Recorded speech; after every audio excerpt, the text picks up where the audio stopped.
Good morning, everyone. We're going to go ahead and start. Absolutely. Good morning. It is actually 9:31 a.m. and I would like to call the policy review workshop to order. Okay. In attendance is 4 of our 5 school board members, Member Amy Pennick, Member Autumn Garrick, Vice Chair Christine Kraus, and myself, and Member Kelly Davis is running behind. So thank you. The floor is yours. Okay. Good morning, board members. We are here for our annual policy workshop as it relates to some of our documents, our progression plan, our code of conduct, our procedures manual, and we are prepared to present the recommendations to you all as it relates to each of those. We will start with the progression plan, and Dr. Anna Marie Cody, our Deputy Superintendent, will lead us through the recommendations. Good morning. Thank you, Ms. Beeman. Before I start, I just want to thank all of you for sitting with us yesterday for an extended amount of time. And you brought up some really important suggestions and questions. And so that's why you have an updated track change sheet. So we wanted to put those there for you to consider as well. I also want to thank our attorney, Ms. Cole Palmer. She went through that student progression plan. I think she was up all night long and found statutory updates that only she could find. So thank you for that, because that is what we need to do. We want to be aligned with the statutes, and we'll highlight those.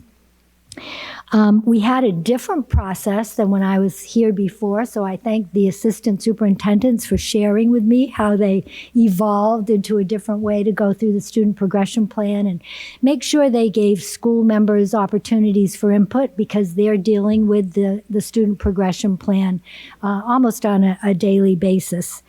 And then we had Ms. Cardona, who did some great work to help us support our English language learners, and Dr. Nicola Williams, who we all lean on for checking graduation requirements and that very, very intensive work, because every cohort, as you know, has different criteria and lots of things change on an annual basis. So thank you to everyone for the hard work that they did. Chair Sanchez, with your permission, I'd like to start going through the edits. Of course, if there are questions, please stop me and we'll answer those questions to the best of our ability. And then I'll stop at the end of each section just to see if there are any other questions that the board might have wanted to discuss as we went through the changes. Thank you. That's perfect. Okay, thank you, Ms. Sanchez. All right, so we're going to start on page 3, and I'll identify the page number and the changes that we're recommending. On page 3, we're striking the private school reference, and when you go on to page 4, we strike we correct that statutory reference there. And then on page 5, you'll see again corrections to the citation and deletion of the private school, and we're adding to this section the private school paragraph, and that paragraph is already in the elementary and middle section, so that's for consistency and clarity.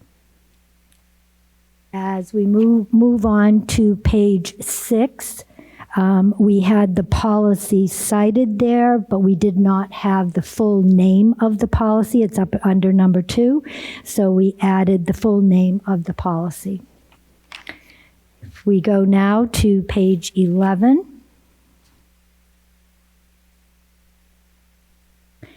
the verbiage there at the top of the page is updated. Thank you, Ms. Cole Palmer. We know text can't state, so we appreciate that correction. And then language updated at the bottom of the page to align with the administrative code rule. Page 12. You'll see at the top of the page we have statutory updates, changing the word enrolling to transferring, clarifying the proficiencies again, in alignment with statute.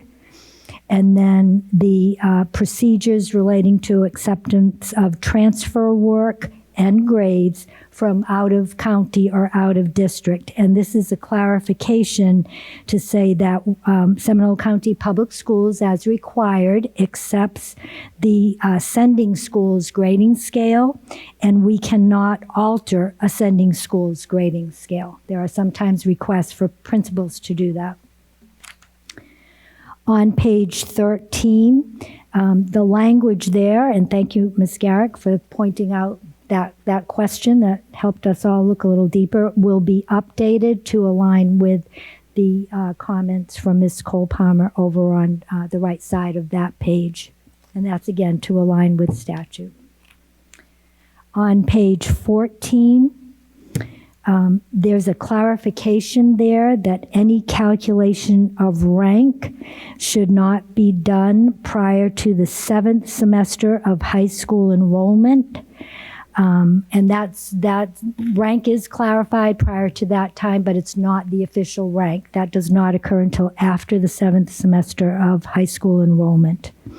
And then at the bottom of the page, thank you, Ms. Garrick, question on grade flagging. And what Ms. Garrick noticed is grade flagging is referenced 3 times, but it was different each time. And not all of the definitions were aligned. So on your track change sheet, there's suggested language for grade flagging. And if you don't mind, I'll read that so we all know what it says. Grade flagging applies only to high school credit courses. The school principal may remove elective courses with the lowest grades from their GPA calculation after the 7th semester of high school enrollment if a student satisfies the state and district graduation requirements. However, the course and letter grade will remain on the high school transcript. Grade flagging is generally utilized to assist students at risk of failing to graduate on time due to a cumulative GP average below the graduation requirement of 2.0. Under no circumstances should grade flagging occur prior to the end of the 7th semester of high school enrollment or prior to the determination of class rank, honors, and awards. So we're hopeful that that will clarify for families, and we'll make sure that's in every section. And that is the end of the K-12 section. So, Chair, I'll stop here. Does anyone have any questions for the first section? All right, no questions, so you're more than welcome to move ahead. Thank you. Thank you, Chair Sanchez. Now in the elementary section, we'll start on page 15. The recommended change there is a statutory requirement related to substantially math deficient students, and I know you are all aware of that change as we've gone through this school year. Page 16, again, referencing substantially math deficient students. And this paragraph outlines the process we're required to do to support those students so they gain proficiency. Page 18, again, note from Ms. Cole-Palmer that mental and emotional health are not contained in the current statute, so a recommendation to delete those, and we do know that those needs are being met in many other areas, in particular with the work that Ms. Elwood does. Page 19 is a combination of both substantially reading deficient and substantially math deficient. It was listed in the in this year's student progression plan as separate entities, and now they're seen as one in that description. Page 22, at the very bottom of the page, we needed to correct the extension of that statute. We had 458 and the extension is 485, so that's a technical correction. Page 23, again, you can see the description of the statute citation is being updated. It's in paragraph 2 and then also paragraph 3. On page 24, again, correction of the statute citation.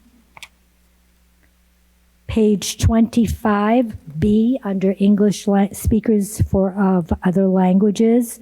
The addition is this is in the ESOL procedural manual. Ms. Cardona wanted it in the SPP so that school staff would have ready access to ensuring that our English language learners who are not proficient have intensive instruction and have ESOL strategies in all of their courses. And Ms. Cardona has done an amazing job with a strategy manual that she's shared with all of our schools. And really, they're good strategies for all students. So if teachers are able to use that, all students benefit from that. So we're grateful for that. And then at the bottom of page 25, reiteration that English language learners cannot be retained solely due to lack of proficiency in English, and that we have to have an L committee to review that. Can I ask a quick question? Yes, ma'am. I forgot to ask this yesterday. When they are reading deficient due to a test, like the FAST testing, or I don't know if it would be including iReady as well, or math deficient, do they automatically get placed on a tier 2?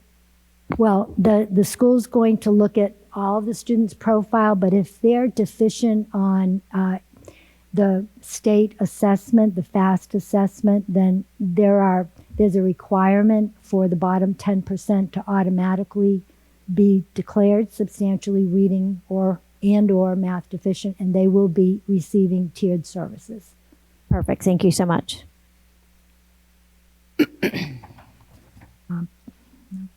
Page 28.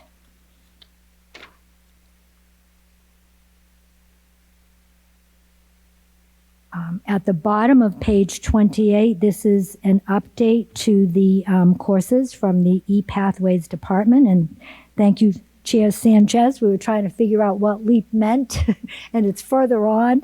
But we'll edit that to be explicit about the acronym, so if families read it, they know that it means learning, exploring, accelerating pathways. That's what it means, and it's not clear right there, so we'll clean that up.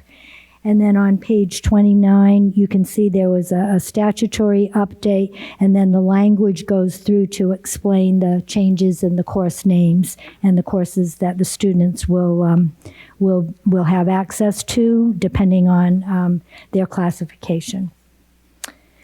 Page 30, and I know we're all proud of this, at the top of the page, all 4 of our middle schools have been approved to seek authorization for to be an IB World School. And so we're still doing all the text that's in black, so we left that, but we added, as requested by the International Baccalaureate Program, that these schools are now pursuing authorization.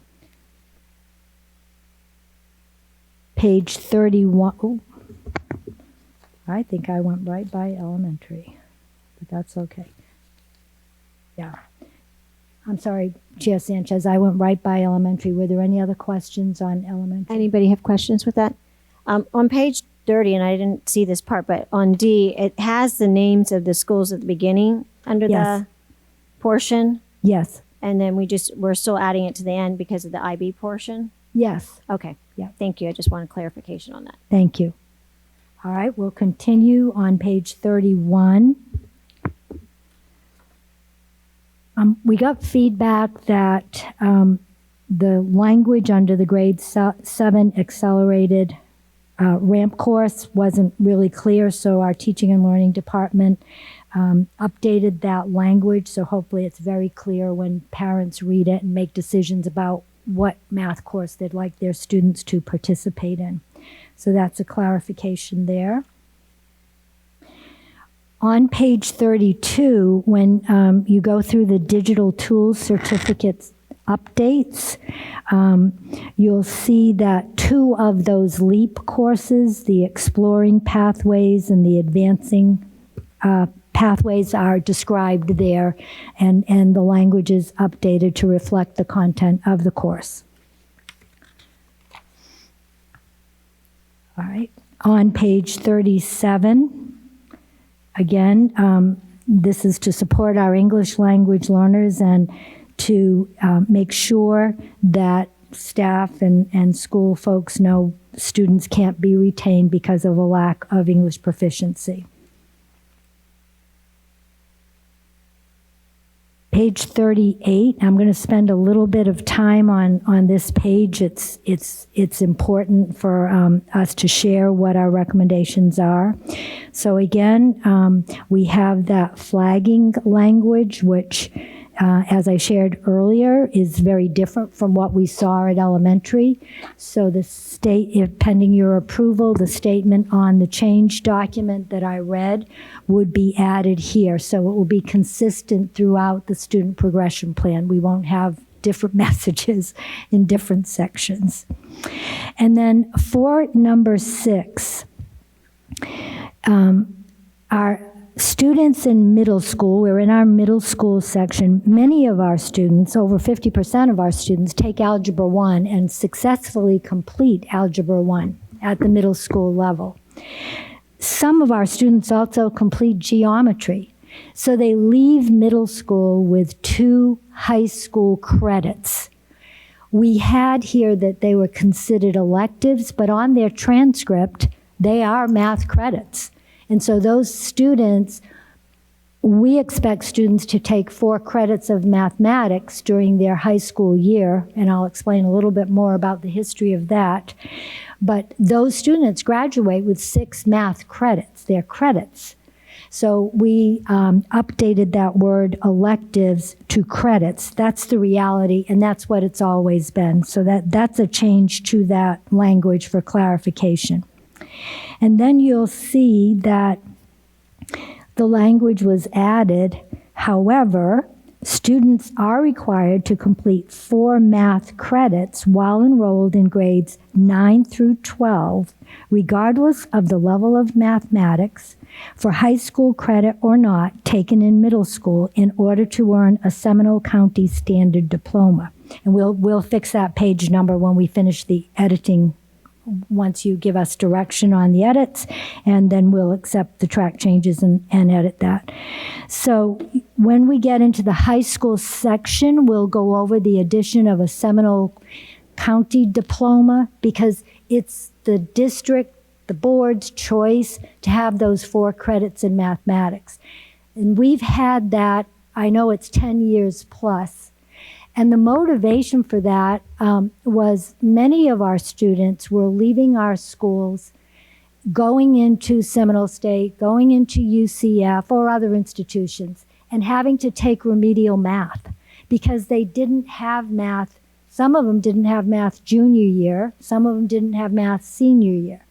We also saw struggles with SAT and state tests because, again, the students are not in the middle of their mathematics thinking. And I have to be honest, when I get information from DOE, sometimes I forget, and I go to Khan Academy and put in a formula and say, help, because I'm trying to understand.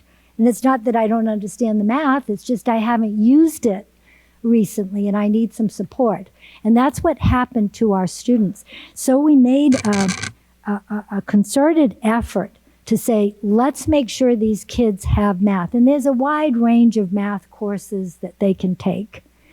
And it certainly served our students well. We know when they complete those 4 credits in math, they're more likely to be successful in chemistry and in physics.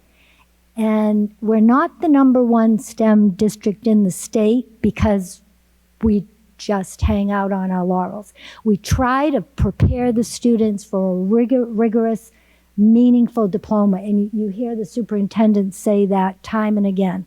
We don't want the students walking across the stage with a piece of paper. We want them walking across so they can have the future that they desire and they deserve. And it's because we have those high expectations. So we'll talk about that as we go into the high school section of the student progression plan. Chair, that concludes the middle school section, if there are any questions. Does anybody have any questions? Vice I Chair? would just like to comment with our push for career and technical education, the requirement for 4 math credits. Not that I'm opposed for those seeking college degrees, but I think it restricts those that are on a career path with their ability to take optional elective classes. And I don't want that to be the case with holding, standard diploma. So We'll talk a little bit more about that, but I can assure you that the staff here at the district, the staff at the schools, does everything to align the pathway for that student. So if there's a student that has that career and technical education path, we make it work for them. okay. So that there's every intention to make sure those students get the courses that they need to go into the workforce, because many do that now, many more than I recalled, to go into post-secondary and also to enlist, whether it's the military service, service academy, police, fire. We make sure those kids are ready to go. All they have to do is speak up and say, here's what I want to do, and we're going to be there to help. Okay. So thank you. With that, what was the class name that, I know it was College Ready Math. Is there a way that, that, I know that class is more of a baseline class, and a lot of students end up taking that are going the VOTEC route. Do you know what class I'm talking about in math? I do know what Is there a class you're way that it could say college and career, or because that math class actually is very beneficial for everybody? Yeah, we since I've been back, we work on that very diligently, and so they can get their math but still be supported. Mr. Rice, just clarify the work that's been done, in particular this past year. I was going to say, if I can go back real quick, the Math for College Readiness course was actually stricken 2 years ago when the best standards rolled out. Okay. So we're utilizing courses like the Math for College Algebra, Math for College Liberal Arts, as kind of those courses to help prepare the students that are looking to the college route but need that additional math support. Is there any way we could have it say college/career or tech, or is that something that would not be? I don't think we can change the DOE's it's from, naming so conventions. That's statutory from the DOE. Correct. Okay. But I think one thing that's important is there is in the SPP as well as in statute that if a student earns an industry certification, that counts as a math credit as well. So it's kind of each student has a unique situation. The counselors are working with the students based on their needs. And so that, what you were kind of talking about on the career side, if we're pushing that and they get a certification, they could use that in place of that math credit. Would that be in the syllabus as well, explaining that to the families or the student as well? It's right in the SPP on page, 40. If What you page? look I'm sorry. under the Seminole County Public Schools Standard High School Diploma, under 4 credits for math, industry certification that leads to college credit may be substituted for up to 2 math credits, excluding Algebra 1 and geometry. Okay. Thank And you. I'd have to double check, but that's in the curriculum guides as well. So that the schools, when they're selecting classes, they're advising students of that as well. Thank you. Thank you so much. Thank you. Thank you, Anybody Mr. else? Rice. Thank you. Okay, let's go on to the high school section. And we just referenced the Seminole County Public Schools Diploma, which is, that's the accelerated option that we expect for our students. And then you'll see throughout all of these options, there have been updates made to align with statute, but they're all similar, so I won't address every single one individually because they're the same thing. But you can see an identified rigorous computer science course may be substituted for one of the science credit excluding biology. So there are many options that the students have. And again, the effort from ePathways to have the counselors meeting with the students, more time with the students, is to make sure they understand, we understand how to get them where they want to be. On page 41, change statutory name change from American government to United States government, and then corrections regarding career and technical education and the personal financial literacy and money management course. And you'll see, again, you'll see those different corrections throughout each of the diploma options. We added the Florida Department of Education standard high school diploma, and in doing so, we still have 4 credits of math required, but only you can have 4 credits. You don't have to have all 4 in middle school. That's the Florida standard diploma, not what we expect for our students. And obviously the Haggerty waiver that's been there for quite a bit of time would be deleted from there. On page 42 for the Scholars Pathway Diploma, again, this is another designation that requires advanced courses, certain test results. So students who seek that Scholars Pathway have that opportunity as well. And there's a name change. You can see the notes on the side, from Merit Pathway Diploma to Industry Scholar Pathway Diploma on 42. On page 43, the State and Department of Education changed the name of the tests at different times, and so the effort is to just say Florida Standard Assessments, and it can be FAST, it can be whatever they want to name it, but then we don't have to go back and try to fix the names. We just, whatever state assessment, we're going to follow the rules and do what we're supposed to do. I love that, especially since they keep changing the name on us. Yes. On page 45, this is a clarification. We had in our language that students needed 2 full years of an interscholastic sport. And I know, Ms. Pennick, you were familiar with this one. But they need 2 full seasons, not years. And that helps some of our students. So a student can do a sport in the fall season, again in the spring season, and then they've done their 2 seasons. So that's an update that we were able to make. On page 46, again, the notes on the side give you the rationale for JROTC. This may not be used to satisfy the personal fitness requirement or the requirement for adaptive physical education under an IEP or 504, and then that language was deleted underneath. And that was statutory, Yes, ma'am. which I don't agree with but because I feel that they do so much and it's such a physical, program. But I understand that that's what they do, Yep. so it's not us. And they still get the 1 credit that they had before. This is just for alignment with personal fitness, which, I agree. They're pretty fit, but okay. Requirements for, page 47, requirements for the 18 credit Excel diploma. And those are the edits that we talked about, adjusting for personal financial literacy, career and technical education. And then the career and technical education graduation pathways, again on page 48, we see the adjustments that we've seen in the other diploma options.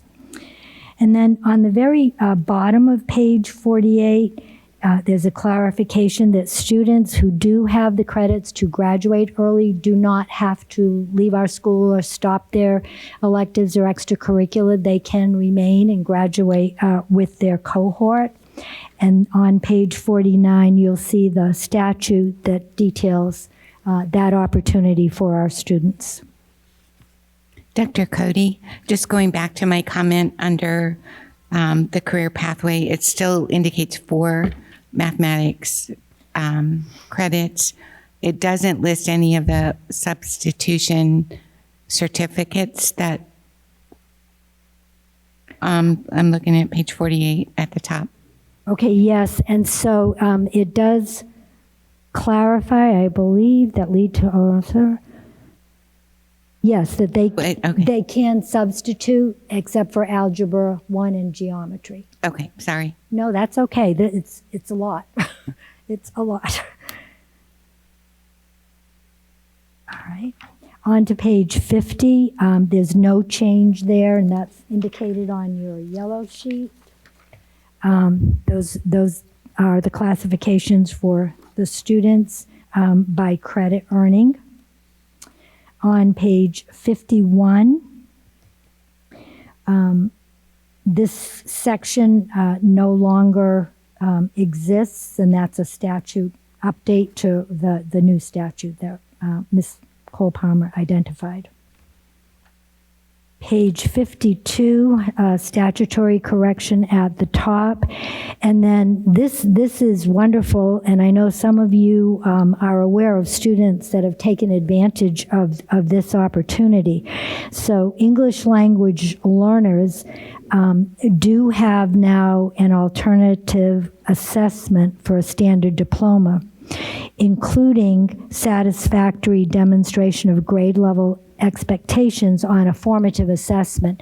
And for some of our students, and I know many of you met the seniors in Latinos in Action, and you heard their stories. And they work so hard and have overcome tremendous obstacles. And this helps them to get that diploma and move on to either a job or post-secondary, whatever they can do. But it's so critical for these students to leave with that diploma. So that is clarification of permission to do that. Excuse me, Dr. Cody? Yes, go ahead. I'm sorry. Chair and Dr. Cody. I had a question going back to 51 that I didn't think about for the ELA assessment and concordance score requirements. Is that grade specific? If a student, for instance, takes the ACT and makes the scores that they need for graduation, can they take it in any grade, or does it have to be in a specific grade? My understanding is when they earn it, it counts for their score. Okay, so even if they get a score in 9th grade that counts and they continue to take it again, as long as they've got it once, we're good? I believe the concordance score is good for everything. Is that, Mike? Mike's on his way. That's why we have friends. Phone a friend when you need to. You are correct, but they still have to sit for the assessment in order to have the qualification of the concordance score. Okay. Thank you. Thank you. So they have to sit for it, though. Can you explain? I'm so sorry. No, that's what this is about. Kelly. It's a Okay. workshop. Appreciate you all being so flexible. It was a very good question.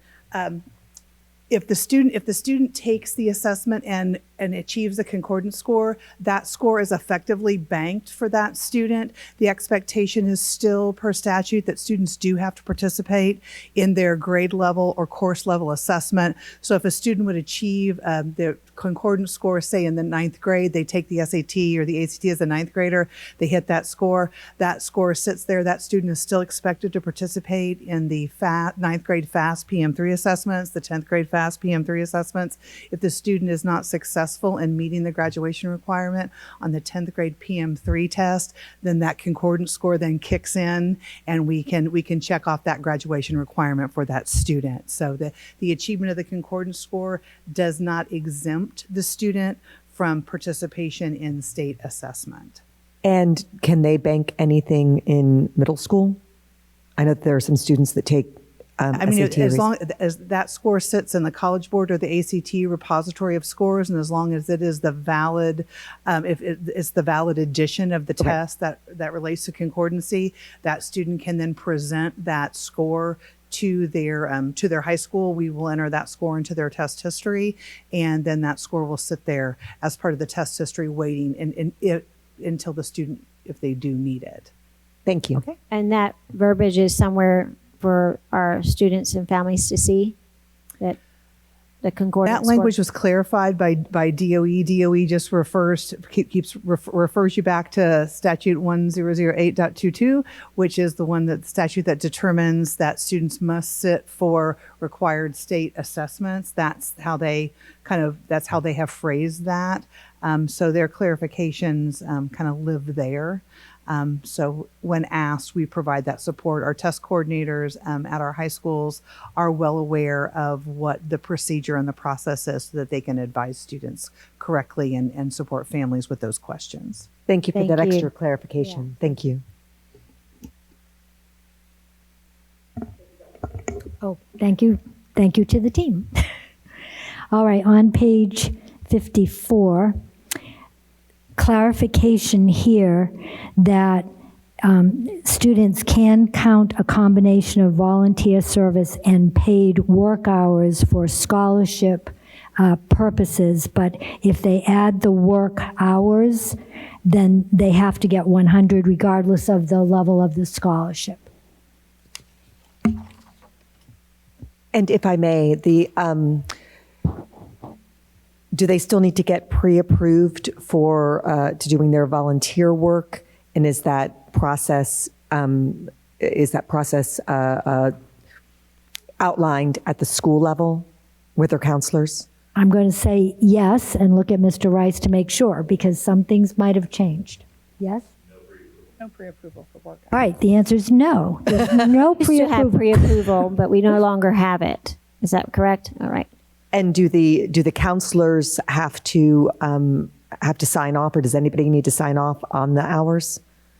So they can just bring them in and Mr. Rice, could you please come to the workshop table? And it can actually come from any period of time as well. So in the past, it used to have to be within a certain time frame, but now it's stretched out to a longer period. And before they would only allow you to do either one or two, and now you can do multiple ones, which is nice. Demetria told me I just need to stay up here instead of going back and forth. But so there's a process. They have to document the hours and they submit it to the counselor. The counselor then documents it. So there's no pre-approval anymore on what they can and can't do. They just have to be able to bring that to the counselor and document that their hours have been signed off on and brought forth. thank you. And you said at any time, but it's throughout high school, Correct. right?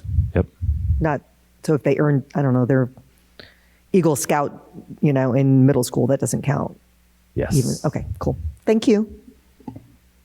Thank you. Very different than when my I'll kids stay? Okay. kids went through. We worked through You don't want high to school. run back and Almost forth? done. We're almost done. You don't want to run? On page 56, no change there. The two entities that we will accept for approval for coursework will be Seminole State and UCF. So no change there. Page 59.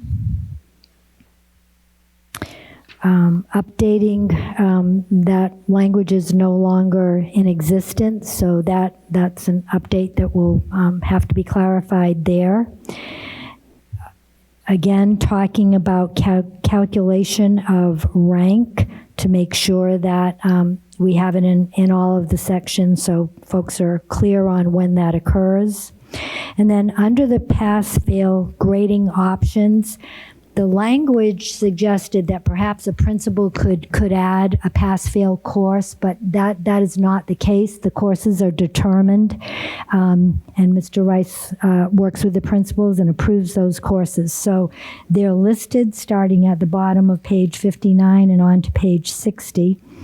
And there's still the expectation that the pass-fail option be in the curriculum guide, be in the teacher's syllabus, and then students must notify the teacher within the first 20 days if that's what they would like to consider. And if they do not, then they will get the letter grade, and that will not be changed.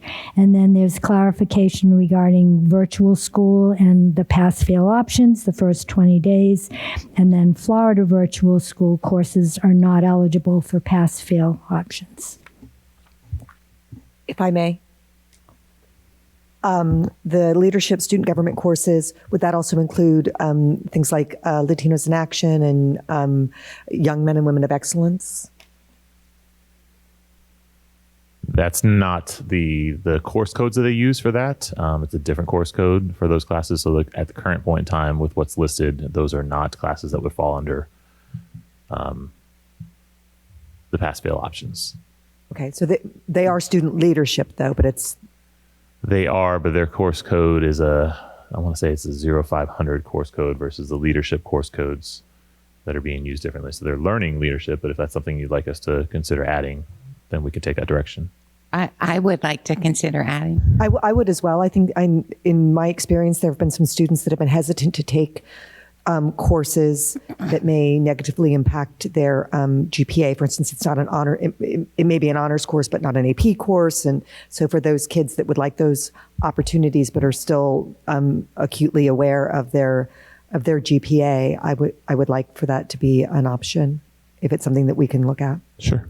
Yes, we will address it, and in the preliminary approval, the options will be clarified such that those courses would fall under the pass-fail options. So Thank you. And I'm not sure of any others other than Young Men and Women of Excellence, Latinos in Action. I think that's it from the perspective of Latinos and our I think there's young a men and women black of excellence. student government as well, and I assume that would fall under student government. Yeah. Okay. Thank you. Thank you. All right, we'll make that change. On page 61, E, that's the grade flagging again with different language. So it will all be the same now. We'll just do that paragraph that's on your change sheet. And that's the end of high school recommendations. Okay. Anybody have any further questions? I do want to thank you all so much for going over this with us, both of you. We appreciate it and all the work that everybody put into this. So thank you so much. I know the pass-fail, classes, when you do a Florida virtual or you go on a Seminole County virtual platform, you still have that 20 days to make sure you let them know, like, let's say you failed a class and you're retaking it, and you have to, in order to retake that class, I didn't know if the verbiage is in here or if it needs to be. When you retake the class, if it's an honors class, you need to let them know it's honors or it will not replace. Is that still the same thing? If for credit recovery? Oh, yeah. Credit recovery, we still have that option. If they're going to take honors, they do have to designate that, and they have to take the full course if they're going to take it as an honors class. And so nothing's changed with that practice. And the same thing for pass and fail as well. If they are doing that and they didn't pass it, and they retake it for credit recovery, it would have to be the same thing, pass or fail. Yes. Most of those courses, though, are not in credit recovery, and I would hope some of these courses that they're not failing those courses. I would hope not too, but you just, yeah. But yeah. Thank you all so much. Go ahead. We have one more section, Chair. The virtual education section should take just a few minutes. All right, perfect. Thank you. Thank you. Thank you, Mike. All right, on page 63, just one change to virtual, and that's eliminating the date, so we don't have to go back every year and just update the date. And that is all for virtual. However, we also have the exceptional student education section, and I'm going to ask Ms. Elwood, who's the expert in that, to go over those changes with you. Okay, and so on page 67, under access points for students with significant cognitive disabilities, there's some updated language there that the criteria is set forth by the Florida Department of Education. So your IEP teams determine who meets the criteria for access points, but that criteria is determined by the Florida Department of Education and has recently changed. So we put that information in there. And then on page 69, so for the students who are seeking a waiver for their state assessment graduation criteria, we have added a documented portfolio of how they have achieved their mastery of those standards. So that in order to have that state assessment waived, they have to show that they've demonstrated that material mastery in other ways. And so the school has to put together a portfolio of that to bring forward to the IEP team to review in order to get that waiver. So that's added language there. On page 70, grade placement for students who have significant cognitive disabilities. We get a lot of questions for our students on access points and how we determine their grade level placement, promotion, retention, and all of those items. We've added language for their state assessment and meeting the next grade level. The promotion and retention requirements apply to them as well, even if they are taking that alternative assessment starting in grade 3.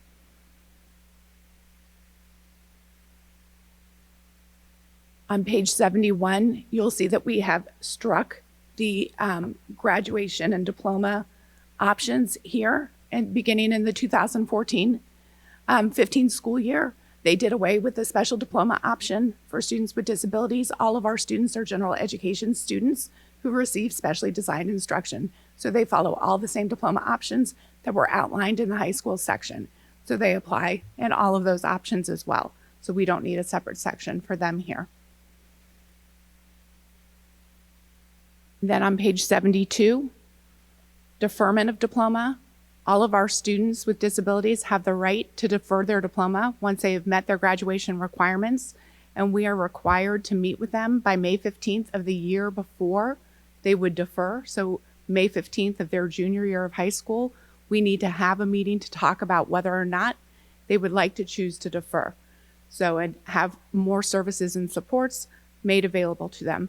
So for instance, our Project Search, our REACH students are students who have deferred their diploma to continue to stay with us and do those career training classes.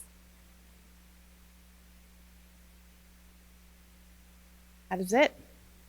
Questions on the ESE? Any questions?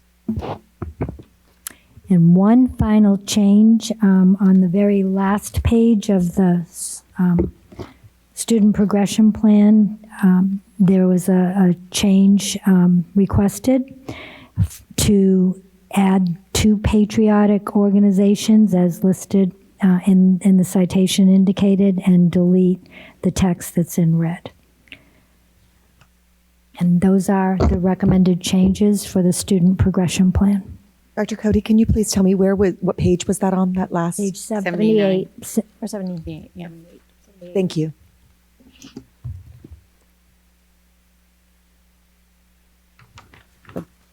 Board members, at the June meeting, the preliminary approval for publicizing the recommended changes, including the addition to the pass-fail section that you see before you today, will be on the agenda for the board meeting for the progression plan. And with Chair's permission, we'll move on to the discipline procedures manual and code of conduct. Sounds great. Thank you. And just also going to state for the record that member Kelly Davis is still not here, but we still have quorum, and we're able to do whatever we need to do if we needed to vote, but we're good. Thank you. Absolutely.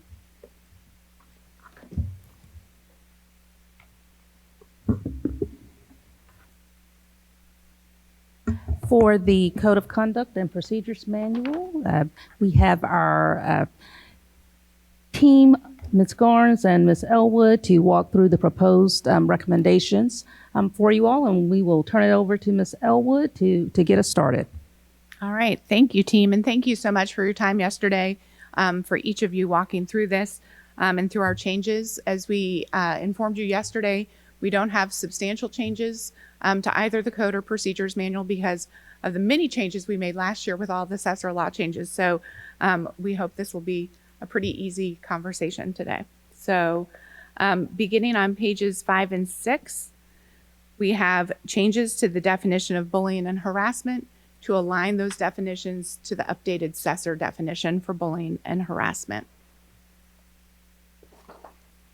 On page 7, we have a clarification in the Hope Scholarship language pertaining to the use of Hope Scholarship for administratively assigned and expelled students, that they may utilize that Hope Scholarship only after their assignment or expulsion order is complete.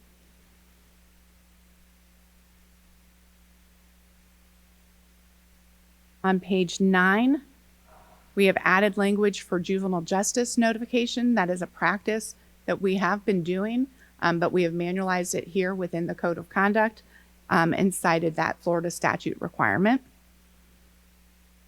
In the middle of page 9, for restrooms and changing facilities, this is in alignment with House Bill 1521, the Safety in Private Spaces Act. So, and reads that students are required to use the restroom or changing facility according to their biological sex at birth. Individuals who violate this will be subject to disciplinary action. That is a state requirement to have within the Code of Conduct. Then on page 10, the infraction for aggression was just placed in the right alphabetical order. So that was just a cleanup there. On page 11, within the definition of cheating, trying to stay up to date with changing technology, we have included some language around the appropriate use of artificial intelligence, and then the note box with a larger language on properly citing use of AI submitted work. Excuse me, I have a quick question I forgot to ask yesterday. With the honor code, and do they still use turnitin.com to check if there is a way, or I know with AI now and Chat GPT and all some other apps that are all surfacing now, how do they go about finding if there is a violation due to utilizing those formats? I'm going to turn to my friend Dr. Gard Harold to ask. And I apologize for not asking that yesterday. Or Mr. Rice, yeah. Dr. Apologize for not asking that No, that's yesterday. okay. Yeah. You're getting your steps in. Yes, all 10 of them. So yes, we're still using turnitin.com. They do have an AI feature in there. I don't know that the accuracy of that is 100%, just because of where it's pulling from is all kinds of sources. There have been some situations this year that we have caught students in the act of utilizing it. I do believe, though, Turnitin is going to a higher pay option if we want to add the AI component in the future, if they haven't already done so, but it is currently in place. So, and it's still up to the teacher to decide how much percentage-wise of it's being possibly, copied or... That is correct. And our hope is that there's an education component to this too, not just a disciplinary component, that they're training them and teaching them, here's how you can effectively use this. And we're having some conversations about that as well. Fabulous. Thank you. Mm-hmm. And board, I was calling for Dr. Gard Harold to step to the dais. He is representing us at a county meeting at this time, but we'll provide all information regarding AI updates upon its return. Thank you so much. Thank you. You want to get back? Okay, and if we turn to page 14, under the insubordination infraction definition, we have added language to include that Safety in Private Spaces Act.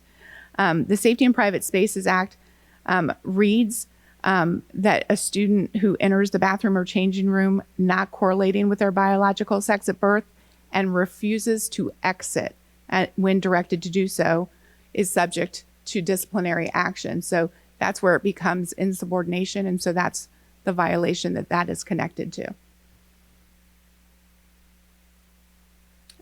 Also, you'll see there the addition of minor theft. Somehow that got left out of the Code of Conduct last year, so we have put it back in.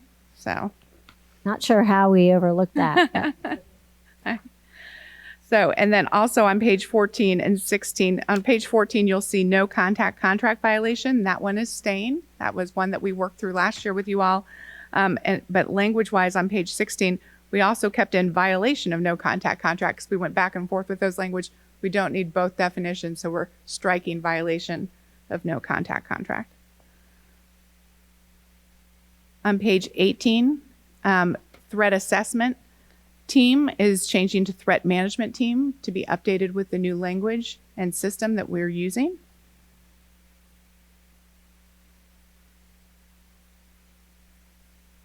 Then we're going to move you straight to page 20.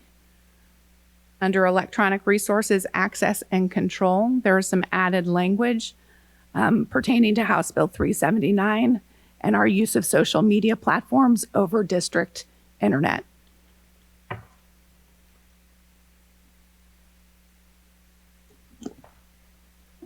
If I may, I know Assistant Superintendent Elwood, you and I had a discussion about this, and I didn't know if we wanted additional input from other board members, because certainly we need to be lawful, but also those platforms are used, social media platforms are used significantly by some of our clubs and groups throughout schools. So That looking up at yesterday how, as well. yeah, so trying to figure out how we can navigate the statutes, but still make sure that those options are available when they're beneficial to our students.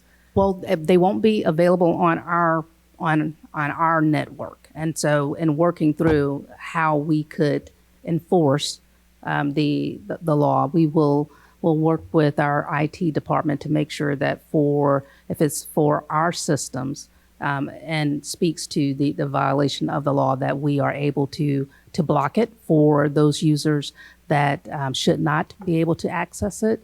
Our challenge will be making sure that folks like Catherine can still have access to be able to see and use and view those things. But that is something that we're working through.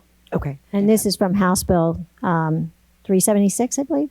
379. 379. Okay, thank you. I do know, just to add on to that, I do know there are some clubs that's how they announce their meetings. So I want to make sure that they might have to use non-Wi-Fi to do that. I don't know. Or will it be completely? Ms. Cole Palmer.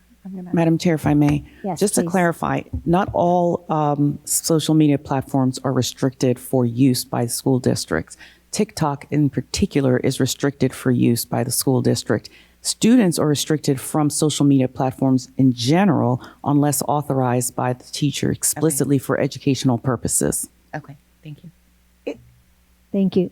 I would just request if we could provide some kind of clarifying document, because I can see people reading into this and saying, okay, that's it. We can't use social media. We can't use Instagram. We can't, if we could just provide a clarifying memo to our schools. I believe the communications department has clarified what is allowed, but also in the policy, board policy, what is it? I want to say 7544, where it specifically talks about social media. It actually has the information in there. And I understand, but I don't know that our sports parents who sometimes manage those platforms for the teams are reading the policies. So I'm just wondering if we can make it easy and issue out an FAQ or something that would help ease the frustration, the angst, the whatever. Yeah. Absolutely. Thank you. That's a great idea, especially with coach only, and maybe they're not a faculty member as well. And my concern as well is with looking at, for educational purposes, is there any gray area? Would, a publication of a school newspaper that's online or does outreach through social media, where is it educational and where is it the club of the students? I know that there's, like, for instance, one of the schools that has video production.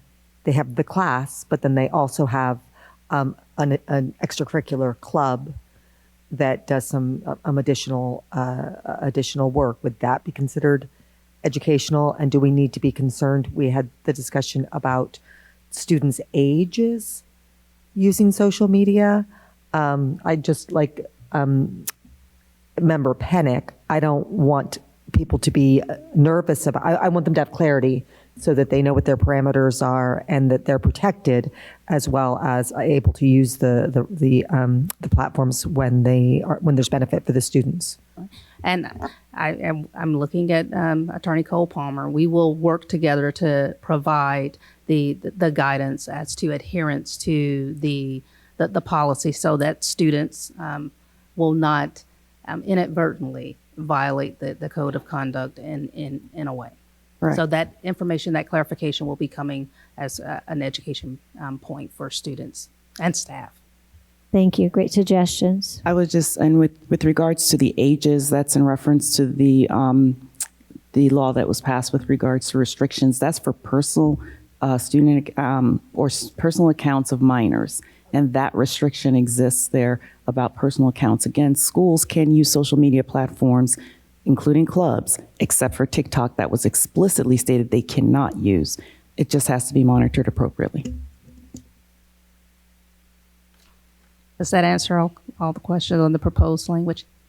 Both of you? And I hear loud and clear that we need to have an education component for our folks as we're moving forward. Okay. Thank you. Ms. Elwood? Yeah.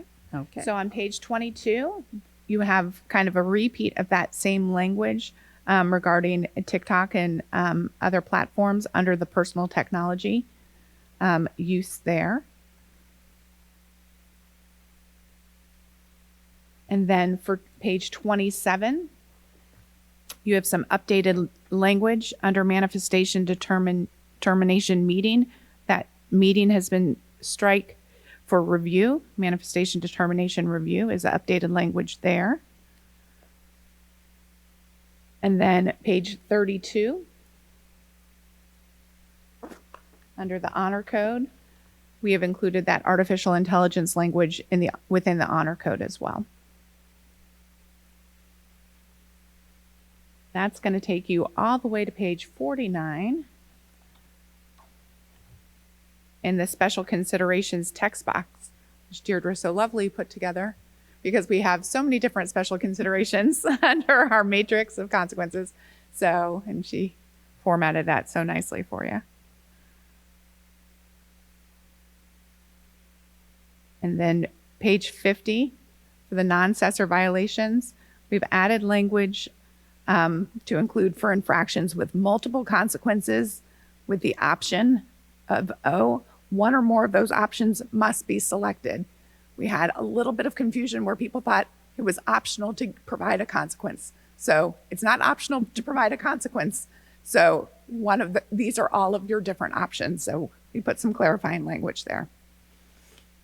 And then again on page 51, the same special considerations text box to explain all the different things. And we added language for students may not be disciplined under a locally defined infraction if the behavior meets the definition of assessor event. So that was a change in the law last year. That's still a training consideration for schools that we're working with. So we added that language as a reminder. That is it for the code of conduct. Thank you. Anybody have any other further questions? Thank you. We're ready to move on. All right. I'm going to let Ms. Garnes walk you through the procedures manual changes. Thank you, Ms. Elwood. On page 3 of the Discipline Procedures Manual, the same language that's been included or proposed in the Code of Conduct has been included here. I don't think your microphone is on. Or the green light is on. Yeah, it's on. You just need to be closer. Okay, I tell people that every week, so I should know better. Very Can you hear me now? Yeah. Okay. Yes, perfect. I'm always telling people, slide it towards you. Okay, I apologize for that. So on page 3 of the Discipline Procedures Manual, we're proposing to include the information regarding juvenile justice notifications that we're also recommending for the Code of Conduct. As Ms. Elwood mentioned, we have always had this practice, but we want to include it within the Procedures Manual as well, too. And then on page 4, we've included information regarding our student search application. Within the student detention, search, and seizure section of the Code of Conduct, there is language that states that the principal is responsible for the prompt recording of student searches. And we've had that question posed to us, where are we supposed to record it? How are we supposed to record it?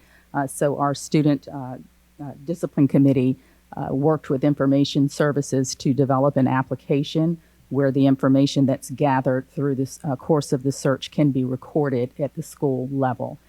School leadership, principals, assistant principals, deans, and SAMs will have access to the application to enter that information, and our assistant superintendents at the district level would be able to go in and view that information as well, too. It's just a manner to house that I love that. information. And that's going to go under the Clever portal as a separate link into the disciplinary. Yes, ma'am. It's been our vision for about 2 years I to love it. create a discipline portal. And within that portal, the student search application will be housed, the Hope Scholarship application, the Cessor event application, which we're currently working on, as well as the student discipline application. So it'll be a one-stop location for those that process student discipline, whether it's school-based administrators or discipline secretaries. And within that portal, they'll have specific access for their job function. So in other words, if you're a school administrator, you would have access to the Hope Scholarship, but a discipline secretary may not, if that's not a part of their job responsibility or function. So each application within the portal will have specific access granted to the users. And a quick question on that. There is not an edit link for somebody that's trying to get in or utilize it from a different group, or let's say somebody's entering input information into the portal, into the discipline portal, and somebody else comes into that portal that has access. Can they edit, or is it something that is locked? At this point in time, if something has been added into one of those applications, only limited individuals have the ability to go in. That's myself and my secretary primarily, to edit or delete. But Love it. even if we delete, we have to put a note on the deletion to indicate why that is being deleted. So it's very limited access once it's been submitted. Wonderful. Thank you. The next proposed change is including discipline of students with disabilities within the procedures manual. Again, this is language that already occurs within the Code of Conduct. We just thought that it was relevant and pertinent to have it included within the procedures manual as well. On page 5, we would like to include procedures with regards to processing out-of-school suspensions. That information currently occurs in the Code of Conduct, but because every administrative assignment and every recommendation for expulsion begins with an out-of-school suspension, we thought it was important to have that included within the procedures manual as well. Also, as a reminder to our school-based administrators that are processing discipline, that it is a part of the students' due process to follow these procedures and give them an opportunity to speak to the event for which they're being considered for out-of-school suspension. The next proposed change is actually on page 16 of the procedures manual. Currently, whenever a student is being assigned to one of our alternative programs for a 45-day assignment, there is no discipline packet that is completed. The parents are just provided documentation from the manifestation determination review, and it makes it difficult in the Office of Alternative Programs to track the different reasons why students are being administratively assigned. So we're proposing including information that the principal's letter, which is currently Appendix C, along with additional documentation from the manifestation determination review, must be submitted to the Office of Alternative Programs for 45-day assignments. That way we can ensure that we have documentation on file and that those students are included in the transition process once they've completed their 45-day assignment.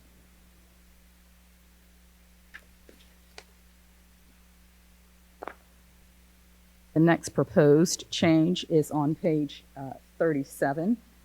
And this is the checklist for option B, administrative assignment uncontested.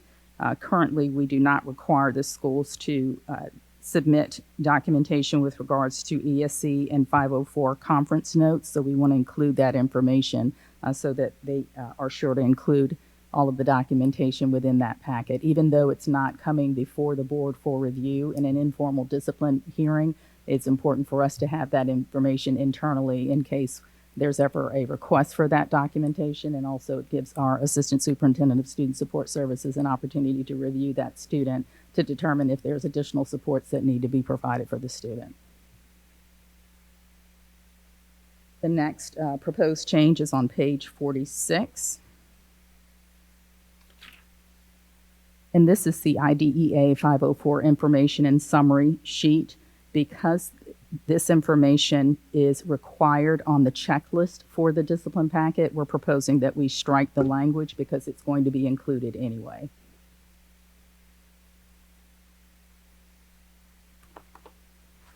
And the same change would take place on page 47 for the Spanish version of that document.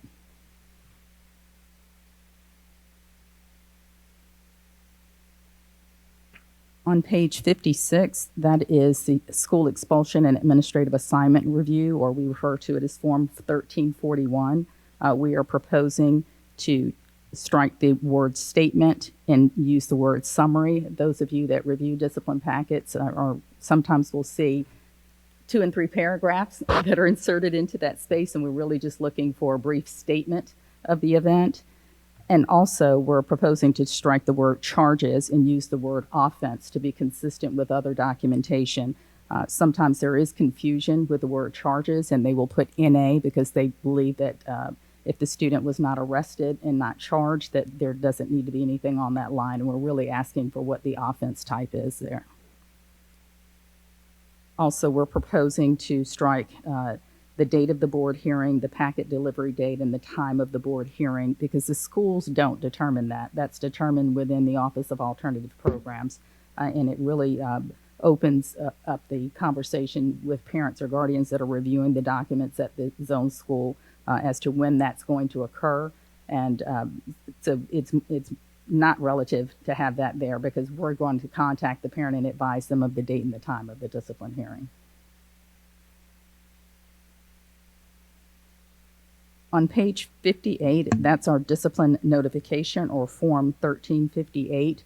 Whenever a student is going to be administratively assigned or recommended for expulsion, the zone school is required to make contact with the Office of Alternative Programs and submit this as a preliminary document. We are proposing a total rework of this document. There hasn't been a rework for quite some time, and the intention behind the document has changed throughout the course of the years. So if you look at page 59, this is our proposed change to that document. The 2 primary changes within the document would be to update the exceptionality types. If you look on the current document, some of those exceptionality types are not typically what we see for students that are being administratively assigned or recommended for expulsion. So we would like to update to the the exceptionality types that we see most often. And also the section on MTSS team determination, we'd like to provide a space that would better communicate the work that the schools have done to support students through the MTSS process by allowing them to select that either the student is not tiered, or if they're tiered at level 2 or tier level 3, what areas they're tiered in, whether it's behavior, attendance, or academics, and they would specify. That has been, for you all as hearing officers, good information in course of conversation with parents for students that have had either behavioral difficulty or academic challenges. Thank you. I just love this, by the way. And I don't. I know when we were talking about this before, should we have an all box, or can they say they can check off multiple areas? We could indicate we're going to have to do training on this form anyway. Okay. But we can indicate it's like any other option that there may be more than one option. So we could check all that apply or put something along those lines. Perfect. Thank you. But the credit to the rework. I'm sorry. Ms. Garnes, Yes. I know most of these acronyms. I don't know what OHI stands for. Other health impaired. Thank you.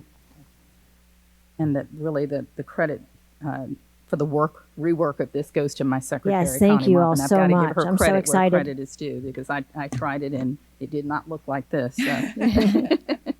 And on page 60, that would be the Spanish version of this same form would need to be updated as well.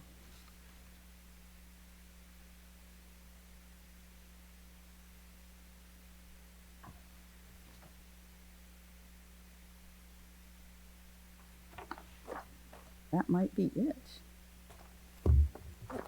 So for each English version of a form, the Spanish form would have to be updated as well.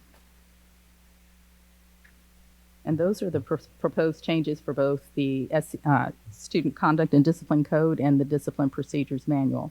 As Ms. Elwood mentioned, not a whole lot because we had a lot to update last school year. Looks phenomenal. Thank you. Any questions? I just want to say thank you. I'm really excited, especially about the portal. I think that will be really help streamline the process for the folks filling it out, and then for you to be able to retrieve information and make sure that it's all there, and the very thoughtful reworking of the forms. So thank you. I know it was a lot of work, and looking forward to it being very successful. I would like to thank Ms. Cole Palmer and our assistant superintendents. They helped me in all of this work. So it was definitely a collaborative effort. So. Yes. Thank you all. Vice Chair Cross? I just had one quick question. The witness statements, they currently need to be notarized. Yes, ma'am. Is that still the requirement? So there will still be, okay. Yes. Any of the forms that require notarization, that has not changed. Okay. Thank you. Thank you all. Yes, thank you, everyone, and people that are located here right now. We appreciate you all so much, and all the time that you took and dedicated to this. We really appreciate it for everything. All right. If not, you have anything else? Nothing further, Chair. All right. So without, we're going to go ahead and recess. Actually adjourn, because that's the end of our policy procedure book. It is 10:47, so we are adjourned. We will see everyone back at 2 o'clock. Mm-hmm. Well, some of us, we all have our photos thing, so at 12:30, I believe. Chair, we have a closed session at 1. And then we'll be back in Correct. the boardroom for open discussion at 2. Perfect. Everybody hear that? Thank you. Thank you. All right. Thank you all.